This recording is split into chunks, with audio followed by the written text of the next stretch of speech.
আল্লাহকে এতটাই বিশ্বাস করবেন, তিনি যদি কাটার মধ্য দিয়ে আপনাকে হাঁটান, তাহলে মনে করবেন আপনাকে গোলাপের বাগানে নিয়ে যাচ্ছেন।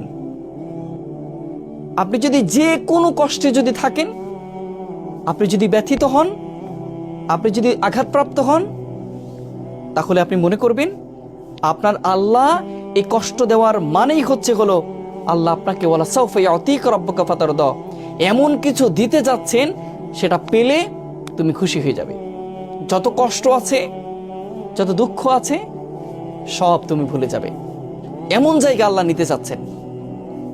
সেজন্য আল্লাহর প্রতি আমাদের বিশ্বাস নাই, আমরা বিশ্বাস রাখতে পারি না। আমরা রাখতে পারি না যে আমার আল্লাহ আমার সমস্ত কষ্টগুলো মুছে দিবেন। যে আল্লাহ সৃষ্টি করতে পেরেছেন, যে আল্লাহ শ্বাস প্রশ্বাস নিতে দিচ্ছেন, সে আল্লাহকে আমাদের কখনো কষ্টটা দূর করে দিতে পারবেন না? যে আল্লাহর জীবন, সে আল্লাহ জীবনের দুঃখগুলো দূর করে দিতে পারবেন না? তিনি কুম বলবেন, হও, ফায়াকুম, হয়ে যাবে ইনশাআল্লাহ। শুধু ভরসাটা রাখতে হবে আল্লাহর উপর।